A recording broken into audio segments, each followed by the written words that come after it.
Welcome to the Women of Ambition podcast. I'm your host, Alyssa Calder Hulme, and today we are going to be beginning a little bit of a shift in our podcast experience together, where we've been experiencing or examining ambition, how women experience that and talk about that.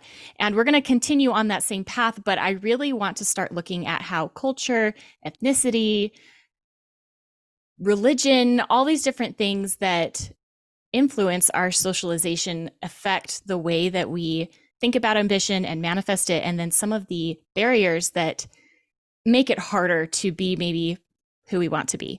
And so today we're going to look at a little bit personal experiences of ambition, certainly, but also looking at it within the context of being a Latina in the United States. Today our guest is Natalie Alhonte. Natalie was born in Bogota, Colombia, and moved to the US when she was 6 months old.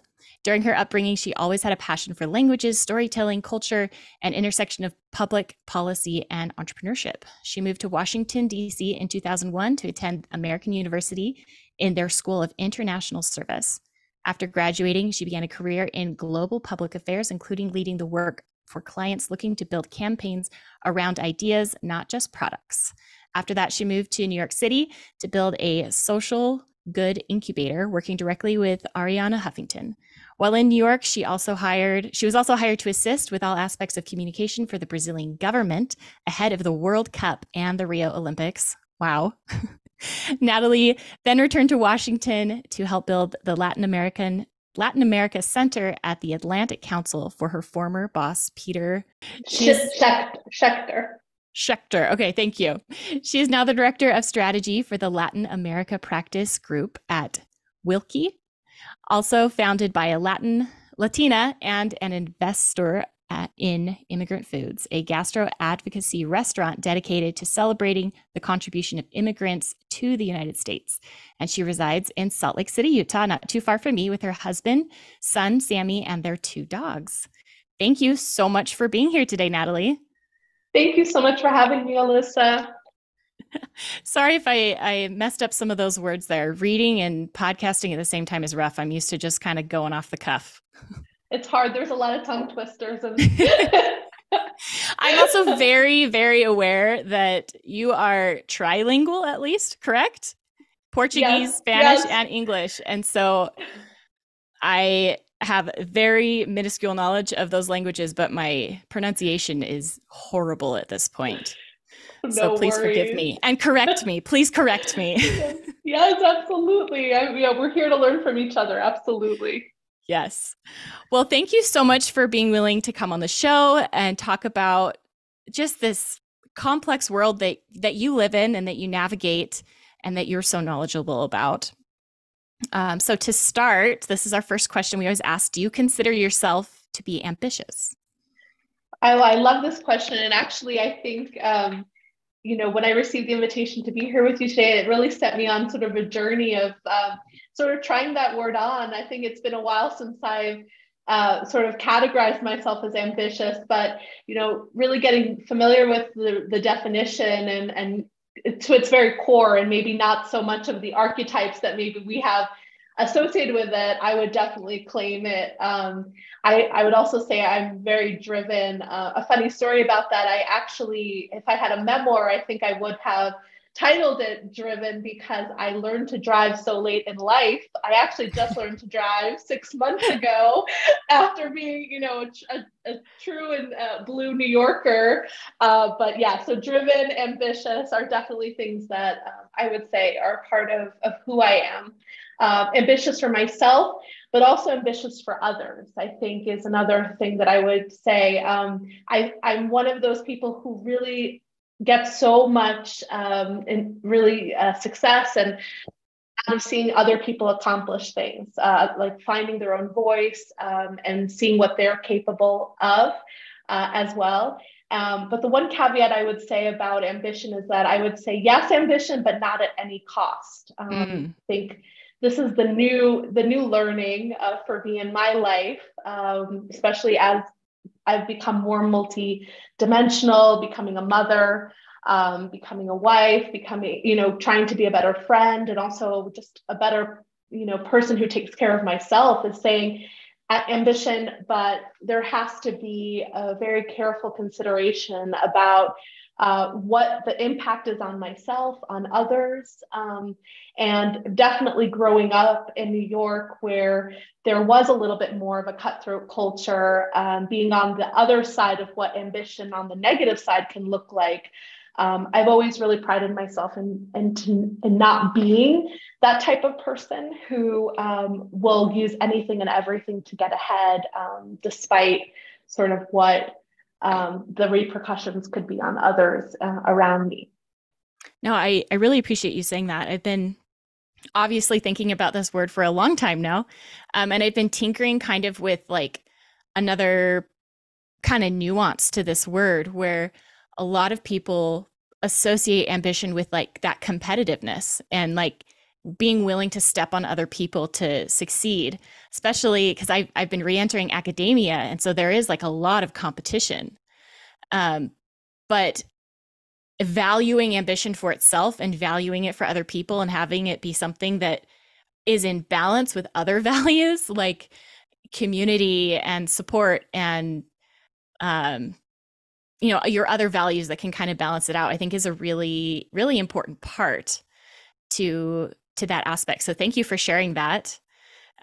It's interesting to hear a lot of guests come on the show and they're like, yeah, you asked me to come on and I didn't know how I felt about that word, or I'm a little uncomfortable calling myself that. And I thought about it and it actually fits really well. It's like, this is the why I'm like so interested in this word and this position, because it's like, there's so many layers to what it means and what it implies to people, and relationally to other people. So like the part that I'm tinkering with is that ambition is like a drive to do or succeed that for whatever reason is beyond whatever is socially expected given the context of wherever you're in. So your family, your community, your country, your socioeconomic status, like there's some kind of a relative piece to that is informed by who we are. And so that's why like talking about culture is so important, because that's where you really learn your values. And that's kind of where all these things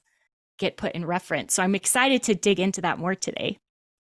Yes, me too. No, I think that sounds right. And I think you're right. Sometimes we have to go back to the very root of a word and really understand it, because there are words that are becoming so polarizing and they're misused, and language really matters. Mm-hmm. If you have sort of a feeling about a word, I think it's important to go back and say, is that how society, is that the messages that society is giving me? Or is that really is there a purity to that feeling? Is there something that's very connected to values that are part of that feeling? And I think with ambition, it really, to me at least, it's related to courage. Mm-hmm. And courage, right? It comes from the Latin heart, right? Cord, which is heart. In Spanish, we would say corazón. And when you think about how much courage it takes to put yourself in uncomfortable situations, the willingness, the discipline when it comes to self-talk, to go above what's expected of you, I think courage and sort of ambition go hand in hand. Yeah, I completely agree with that. It's hard. And it does take that extra bravery piece for sure. Okay, so let's talk about your beginnings with ambition as a child, as a teen. Do you see pieces of that coming through in your early life? I absolutely. So I think some of my family's favorite stories, about me are just about sort of that independent streak that I always had. Though, in the Latin culture, we're taught and socialized to be very differential to our elders and to the people who have traditional relationships of power, sort of like teachers, etc.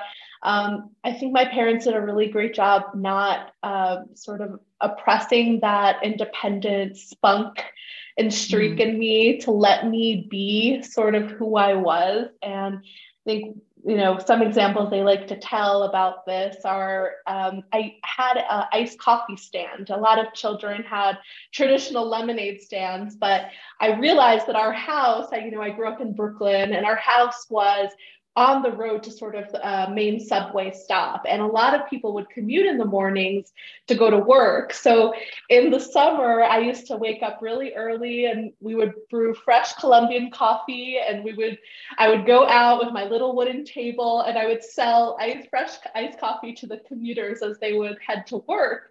And I tried to have partners, friends on the block, be there with me, but nobody had the drive to be up at 7 a.m. to do that with me so quickly.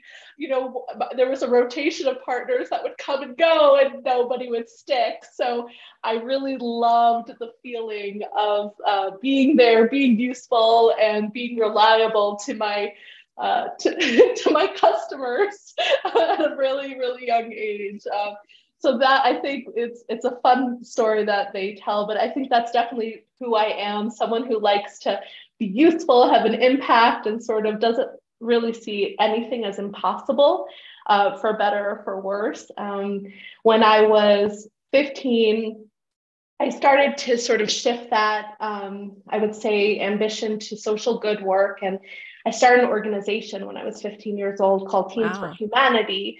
And it was dedicated to raising funds and supplies for the developing world, especially Latin America, given, that my ties. So it was an incredible experience. And I think that sort of those leadership skills that you start to learn that are inside of you, would just continue to grow, but it definitely never felt like anything was impossible. I just would see any task, and the world, my mom likes to say, the world's very small for me. And I feel like that's definitely been a part of what's informed sort of my decisions, my dreams, and my goals moving forward.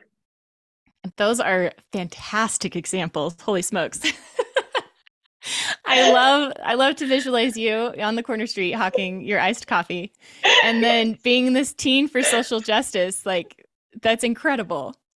Well, thank you. It's been an incredible life so far, and I'm so glad to be able to tell my story, because it reminds me of these things. It's been a long time since I thought about them and really connected with them, but definitely inside of me lies a very, very ambitious little 9-year-old girl who never who never went away, luckily. That's awesome. Okay. So, and then obviously you've had this like really incredible career path that we're going to talk about now. But have there been, like, growing up, were there clashes with culturally, you're not even a first generation, or what would you call yourself? An immigrant? I'm definitely an immigrant. I'm somewhere in between. Yeah. Gen, I think I relate a lot to first generation, just because I spent so much of my life in the US. But definitely my son likes to remind me that he's actually the only person born in the United States in our family. It's a point of pride for him. But yeah, I guess somewhere between first gen and immigrant. Mm-hmm. And so navigating kind of that transitional space, were there clash points there? Were your parents just really supportive of you being yourself? What was that like as growing up? So what's really interesting is that my mom comes from a medium-sized town in Colombia in the coffee region. Pretty, rural, I think is the wrong word, but it's sort of like what you would picture, like the Napa Valley of Colombia. It's beautiful rolling mountains. It's, just a beautiful scenery. And my dad was born in Staten Island, New York. So he's a New Yorker, and to Jewish parents. Okay. So in my house, there was lots of paradox and contradictions, and mixed signals. So, a very typical sort of multi-cultural, multi-dimensional story. So I had I would say in my home represented two cultures that they couldn't be more different in terms of the value system, styles of communication, sort of the way that sort of the worldview, and they were all happening in real time in my house growing up. I also had the benefit of growing up with my grandparents. My Jewish grandparents living one floor above us. Oh, wow. So they had a lot of influence as well I would say, on the second floor. But my mom ran our home like a Colombian embassy. Within our home, it was very, I would say, the culture of Colombia was very present. It was in the food, it was in our traditions, it was in the way that she ensured that we were connected to our roots and we understood where we came from. And it was really important to her that we felt fully Colombian. Instead of sort of half and half, we were 100% Colombian and 100% American at the same time. So I don't know what kind of math that adds up to, but that was sort of how I was raised. And I would say that through that experiment, you would see that there was a lot of mixed messages about what success really looked like.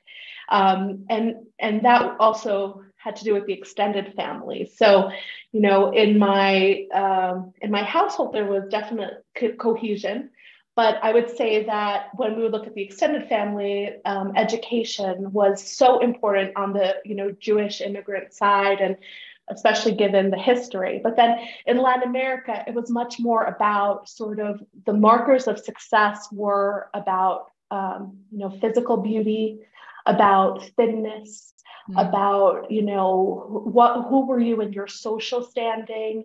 Are you going to be an eligible candidate for a good marriage? It was a very mixed bag when it came to that. So there was a lot of pressure both on the side of, career side, but also on the family side, all happening, I would say at 100% volume all at once. So that was sort of the environment in which, I was raised, and it taught me to really decode and question what my own values are, my own thinking.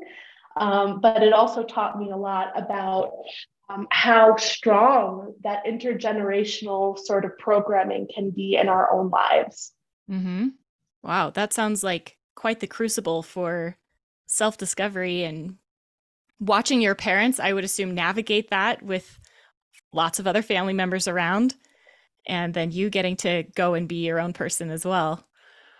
Absolutely. I think that it really wasn't until college until that I had the vocabulary to understand what all of that, all those mixed messages really meant. And I had the privilege really of studying with, I would say, one of the fathers of cultural anthropology, and his name was Dr. Weaver at American University. And he really taught us all about what culture shock looks like.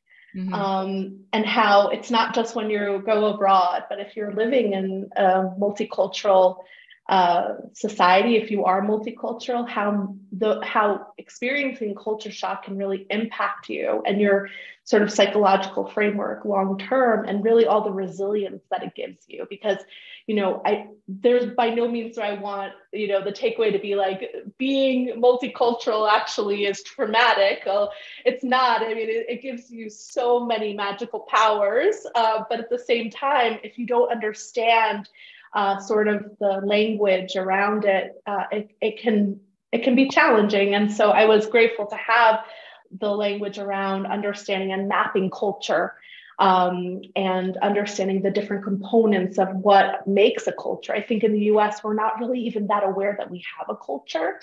And so it always shocks people that we have one, but we do, and I think that understanding what those components can really help us, empowers us to be to make the most out of being able to navigate many different cultures. Yeah, thank you. One of the things that I really want to focus on today is that kind of culture crossing. I'm calling it border crossing, because we're talking to you, a Latina woman who literally crossed a border to come here. A lot of your work is international, but also as a metaphor of navigating different spaces, navigating that liminal in between space, maybe translating between two very different social, cultural, linguistical locations, value systems. That I think of it as like a superpower in a way that clearly you had to earn and was a lot of work, but it gives you an ability to, like you're saying, see nuance, navigate spaces, a code shift, mentally, linguistically, so many different things like that. So let's talk a little bit about how that has impacted your career and your work. I feel like every single point on your resume is a fantastic example of this. But is there a space where you can kind of talk about that border crossing experience? Absolutely. And I think, when I was in college, I sort of, I knew I wanted to do something international. And I knew that was what sparked my joy, was to learn about other cultures and to learn about other ways of life, and just had this insatiable hunger for international things. I mean, music and food. And I knew I had this ability to be a bridge, because I had done it my whole life. I had acted that way since I could remember, to really help sort of be an intermediary when maybe, there's this image that I like where you're holding a beach ball, and on the left side it's white and the right side it's black, and both people are screaming at the top of their lungs that it's white or black, and you're holding it in the middle so you could sort of see the delineation of both. And that, I think, has been a metaphor that I've sort of used throughout my life. And it also gave me the resilience to sort of enter into this international relations space, this global affairs space, which traditionally there's a pretty high bar of entry into those spaces in DC. And there's a lot of elitism associated with it. It's a lot about the connections of who you know and what private or prep school you went to, and who your father golfs with. And I came to DC with zero of those things, absolutely none of them, except all of the knowledge of that my parents really gave me about my history and where I came from. And I remember, I got hired by this very elite public affairs firm who worked on crisis communications, international campaigns, and really high stakes issues. And my first week, just being completely overwhelmed by just how much I didn't know, even though I had already been in DC for 4 years and lived and breathed it, just felt completely like an imposter. And I know that this is something that comes up a lot here on the podcast. Yes, it does. And remember, at that time, I was working as an assistant to one of the lead partners, and I was in there talking about something, and I think he said to me something like, I don't want you scheduling me at this specific time. And I said, okay, but he was very mad at me because I had made a mistake on his schedule. And he said, I don't need your okay. And then I just looked at him and I said, no, I say okay as if I understand the information. Mm-hmm. And one of the other senior partners heard it and went running to say, actually, I think she's going to survive, because I had this grit inside of me, this fire. Good for you. So this senior partner tells that story a lot about, the fire that it really takes to be underestimated time and time and time again, and having to look in the eyes of the person that is your underestimator and not go down, but to just rise above. And it's just something that happens in a moment, but it is, I think, the most crucial thing that I learned, because I learned that nothing defines me but me. Mm-hmm. And if people don't really understand who I am and what I'm capable of, they just have to wait. And they will see. And that just, I think that that is definitely a superpower that I got from being misunderstood. People never knew where to put me growing up. She's not Latina, but she is. But she speaks Spanish, but she was born in Colombia, but she looks Russian. Like, who are you? What are you? So I was used to being misunderstood. And so I take it upon myself to help people really get to know who I am and what I'm capable of. And so those were the beginnings in public affairs. And just, I grew a lot by being myself. I didn't conform, I would say, in many ways, which unfortunately is, I think, the story of what is asked of many people who are not traditional or underrepresented in some way. But I really pushed hard to go against the grain, and there was a space for me to be myself. And as my sort of career progressed, and the people within the firm saw how I was able to connect with clients, it almost created a boomerang effect where they started to respect me because they could see how I had the decoding gift that you were talking about, where Mm-hmm. I knew if there was someone who wants to go straight to business, you go straight to business. If there was someone who wants to get to know you because there's a trust element that needed to happen before you jump straight in, you give them that. You're generous with yourself, you're generous with your time, and you allow them to get to know you on their time, not on what you expect is the timing that it should happen. And I think it was this sort of ability to understand those nuances that helped me continue to grow into a manager position, and then to be able to build my own things when I was at the Huffington Post, and then being asked to come back to DC by that same senior partner who yelled at me about his calendar. To come back and help him build a Latin America think tank in DC. The agility of being able to climb up and climb down constantly were, I think, things that really have served me well in my career. I love that example. That's so fantastic. So many of the things that you just mentioned are topics that I've been thinking with. So that, like, being able to jump between places, but then also weaving between them to kind of create where you get to exist as yourself, even if other people can't place you, like you're creating your own self. And then being a bridge maker and having it be this unique thing that you're bringing to the table because of your values and your upbringing and all these things that you have that actually helps you in your career and in your personal ambitions, but comes from like this culturally located place of community and nuance, and like you are able to see and sense things that other people can't, who haven't had to stretch themselves really. That's right. That's right. So And yeah.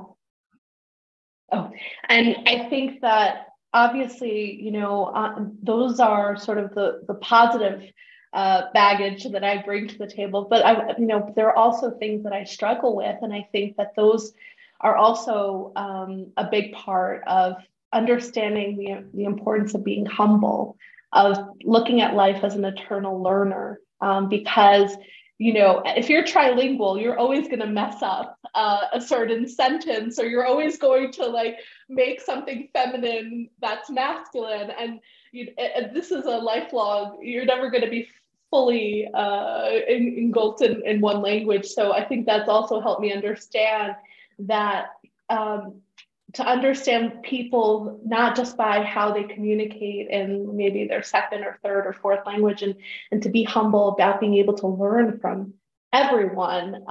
Because I think that I've been on the other side where I've seen microaggressions, and I've seen people being underestimated just because maybe English is their second language, or they're not able to express as fluently as they can in their native language. So I think that's also the other side as well. So how do you build resilience to being complete, to being can't even think of the right word, but being misunderstood, underestimated, not being legible to people because they can't categorize you. I know from my personal smaller experiences with that that's really exhausting. So can you speak to that a little bit? Well, absolutely. I mean, obviously, I don't want to paint the situation with rose-colored glasses, right? Because we look at the current state of sort of Latinas in the United States, right? And we see the amount that we represent as it relates to the population versus positions of leadership. Looking at the C-suite, for example, I mean, I jotted down these numbers just because I think they're so super important to talk about. But, Latinos represent 62.5 million people, right? So that's 19% of the population. But when you look at the amount of people in senior leadership, I mean, it goes down substantially. So 2% of women are in senior leadership positions or in the boardroom. And these are like Forbes, the biggest companies ranked by Forbes, and 1%, if you look just at corporate boards and not at positions of leadership. So there is a real problem, in our society and in the way that the game is structured for the ascension of Latinas. So I think that that's really important to say. And it's important to sort of to look at kind of what's against us. So we're swimming upstream and how exhausting it can be. So I would say like kind of life taught me resilience. It was every time I was not invited, to a pitch meeting or that I had done all the work for, and I had to advocate for myself to be there, or when a client, assumed something went wrong but hadn't actually looked at his or her email to show that it was it had been sent. I mean, these little things where people just automatically assume that you're the one that messed up because they haven't seen enough people that look or sound like you in positions of authority. There's just this thing that happens in their brain when things go wrong. And I think so it is sort of just life that teaches us to be resilient. But I think the other big thing, and this definitely comes from the culture, is the sense of humor. There's nothing that can break a tense and difficult moment that, nothing that can do that like a sense of humor. And that's something I learned from my culture. And it's something that I take with me because unless we're able to sort of laugh at these terrible things that happen, I mean, maybe not right away, but eventually with communities of people who have built things alongside us, I think it's really difficult. And participating in spaces like this one, Alyssa, that you're building, where people can come and tell their story. I mean, these are the ways that we can sort of take a step back, realize that what happens to us is not personal. It's not really about, though it feels so personal in the moment, it's not personal because it's a common experience that so many of us have. And you don't have to be Latina to have experienced this, right? Sure, if you have 10 women all around in this conversation with us, that everyone could tell 1,000 stories just like mine. So I think that's also really important, is to remind us that if we celebrate who we are, the way my mom celebrated our culture in our house, if we celebrate who we are and somebody doesn't understand or value it, to know that the problem's with them and not with us. It's not that our culture is somehow wrong. It's that person just hasn't had the pleasure of understanding our culture and getting to know it better. Thank you. I think that's really true. And it's, again, how community fits into achieving, to doing, to building whatever it is that we feel driven to do. And it's such an essential part because we can't do it alone. I don't know, maybe a white guy can do it alone. A straight white guy can do it alone, maybe, but more likely there's an invisible community that of support that is not being represented. But those of us who aren't in that dominant position of privilege and power, we need our community and we need that support to kind of get through it. And I love humor as one of the tools to healing and to health and normalizing something that we're being told is so abnormal. I love it. Absolutely. Absolutely. All right. So maybe let's talk a little bit more about the specific areas that you've worked in. You've done crisis response work, like you said, and we mentioned briefly the World Cup and the Olympics.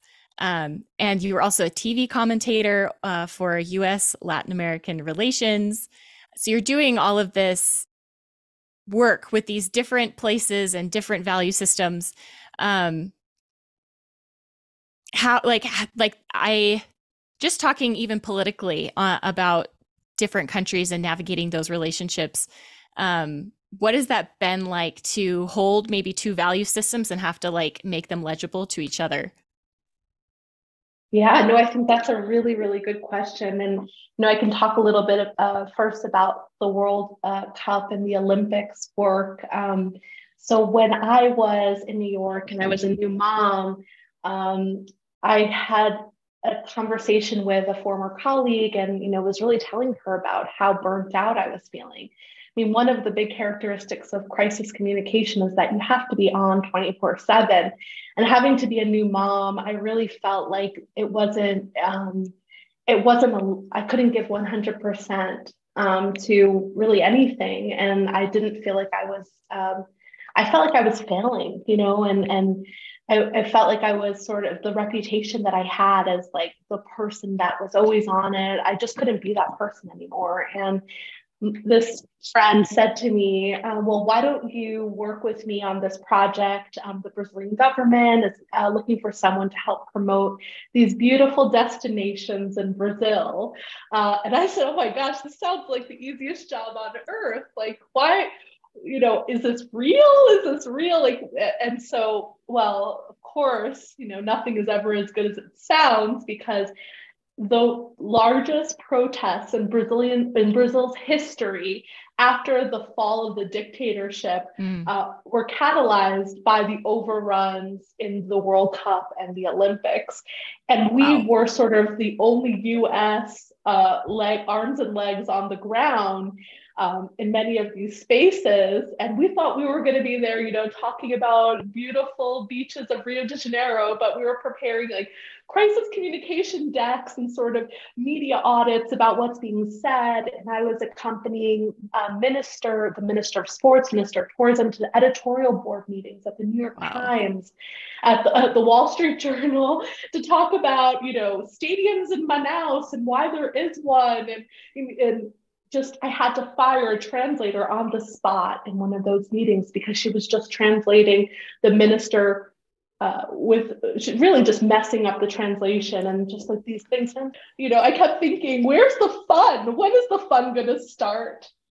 Because this was not fun. This was way more difficult than I had imagined. But it was an amazing experience, of course, as everything is looking back, really to understand sort of the power of civil society and having their voice heard, especially in democracies, and how important those protests were to Brazil. So that was a moment where I would say I was kind of thrown into the deep end, in a really amazing moment in Brazil's history. And I think that has helped me really understand like the power of social media, the power to create movements, because WhatsApp and Twitter were such a big part of kind of building that social movement, and really understand the inner workings of a government a lot better. So that's definitely an example of, I would say, I was definitely buckling my seatbelt in that situation, but it was a really intense but great time to learn. Mm-hmm. Sounds complicated and exciting and exhausting all at once.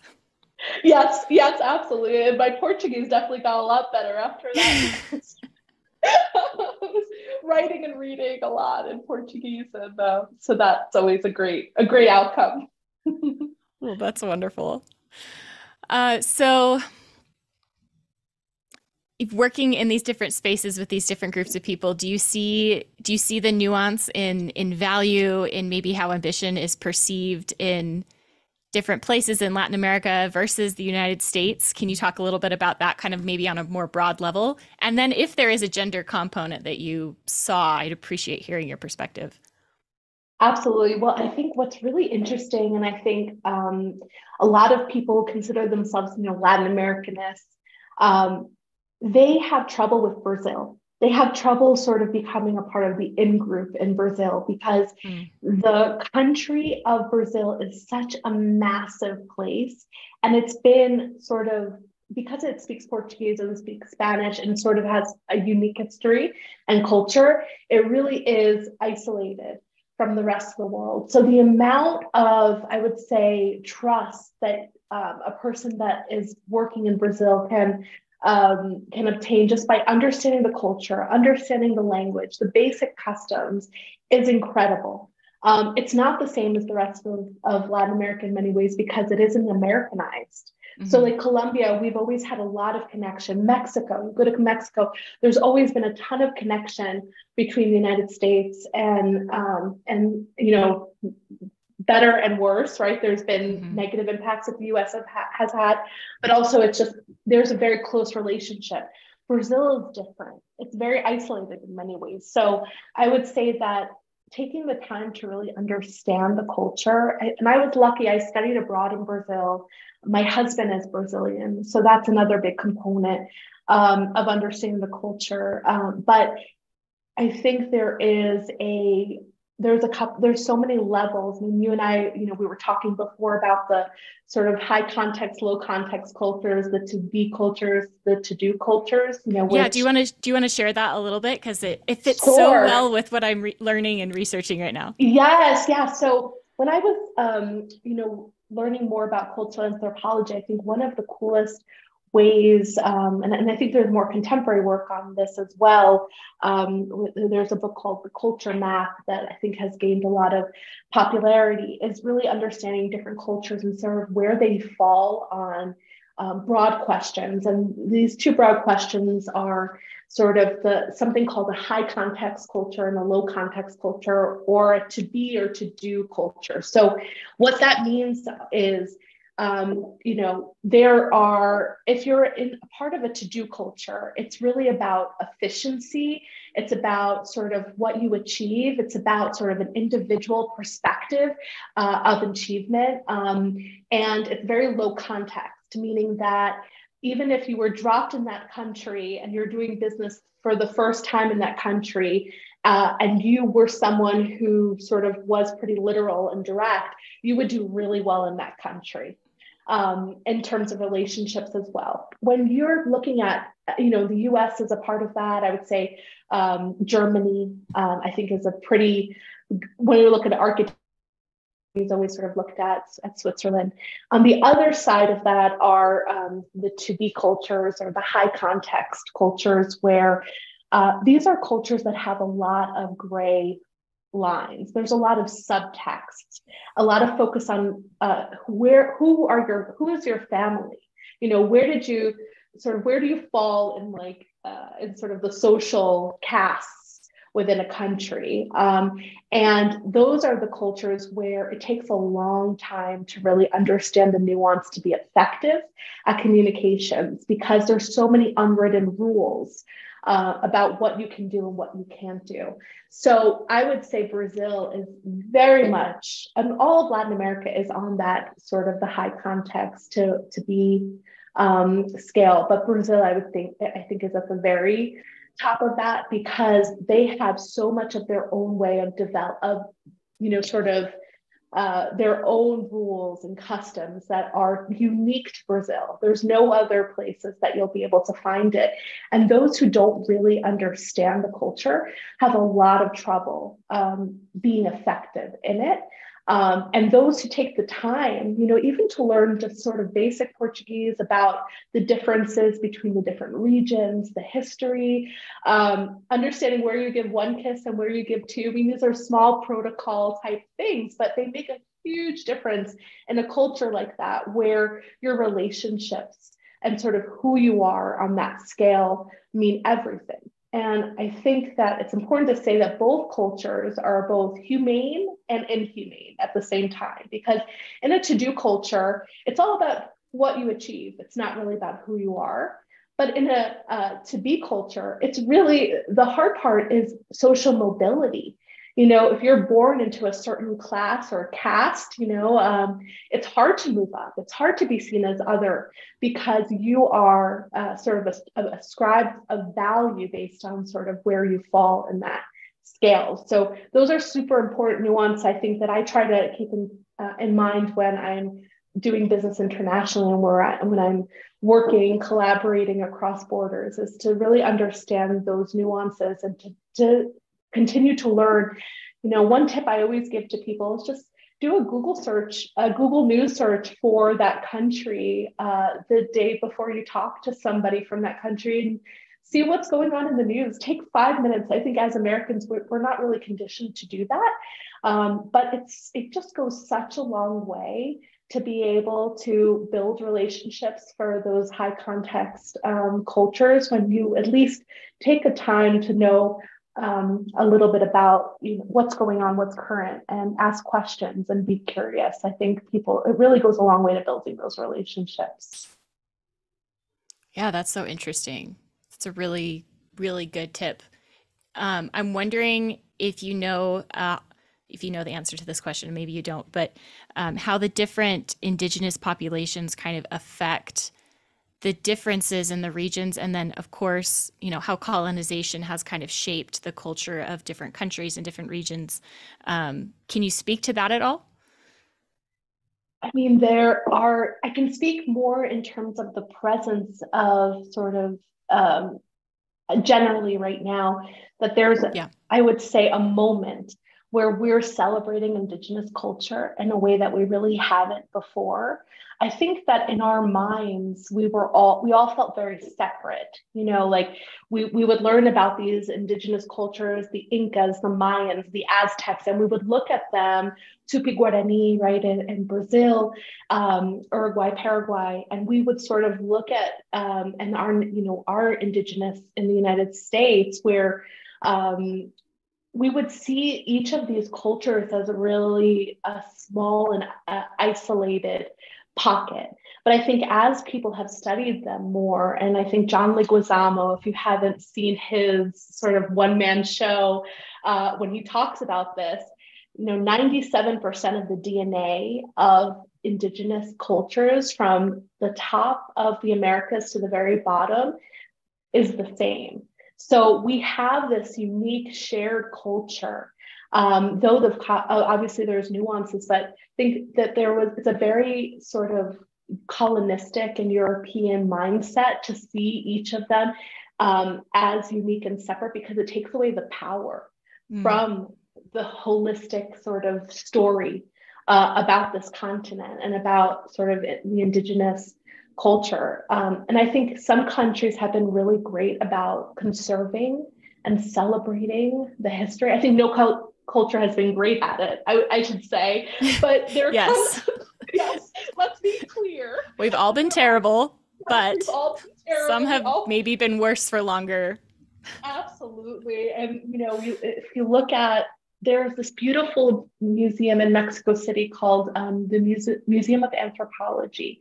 And it is this beautiful, giant, gorgeous museum dedicated to understanding the roots of the Mayan societies and really teaching an Aztec and really teaching people about that history, our history, right? If you're a part of the Americas, it's a collective experience to understand who we are. And so I would love to see that in the United States. And there's a beautiful Smithsonian museum, but I don't think that we have this widespread understanding of how we connect in terms of our shared history with our Indigenous people. And in some countries, like if you look in the Southern Cone, the eradication of the Indigenous populations was almost absolute. I mean, it was genocide.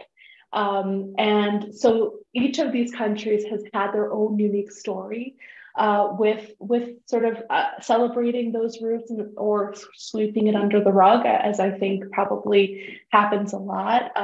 But it is influenced. I mean, I think right now, I think it was a couple of years ago, the first time that Vogue Mexico had an Indigenous woman on the cover because of Roma, the movie Roma. And I mean, it was a huge uproar, I mean, in a great way, because a lot of people didn't realize we had never seen that before, you know, and the lack of social mobility, I think it's been really damaging. But I think that, you know, in terms of your question about sort of how that has shaped our identity, countries that celebrate and understand those roots, I think are much more connected to who we all are, you know, as a collective Americas. In Colombia, I can speak to that. There is this sort of movement now to bring forward a lot of the replicas of Indigenous jewelry. I know that not all of your readers can see it, but I'm actually wearing one right now where we have beautiful gold pieces in Colombia. You know, it was called El Dorado, right? Because of the gold, so much gold came from Colombia, and we're starting to sort of assimilate that under that celebration of Indigenous culture into, you know, quote unquote mainstream, which was European culture for so long, and get curious and I hope to see that continue. I definitely don't think we're there by any means, but especially if you look at sort of political power, right? How European white male it is. But there are, I think, beautiful social movements that are happening across the Americas to sort of tell those stories and to better understand them. Yeah, thank you. Yeah, there's certainly a long way to go there. And I think we are better when we embrace our history and open our eyes to it, because we have to be able to understand the ongoing effects of of my place. I have mostly colonizer ancestry and some Indigenous ancestry, and it's a lot to confront for myself and for my family. But denying that and pretending that I'm just here of my own volition is just, it's totally ignorant, and it just perpetuates ongoing harm, and I lose out on the beauty and the dreaming and the community and the connection and things that I am now being able to reincorporate with that, like, wider eyes, a wider embrace of truth. Absolutely. And we're so much better when we know our history, you know, and I think our ancestors, they want us to know. They want us to know the history, and because we stand on their shoulders. I think that's a really important thing to, because I think so many of us, we have oppressed and oppressor genetics, you know, and if you are on the Americas continent, there's going to be, it's a mixed bag, but I think the more we know, the more we don't repeat history, hopefully. Yeah, I'm with you there. And that's kind of where I'm coming at this project of ambition, of trying to figure out, like, what does it mean to different people? What does it mean to different cultures?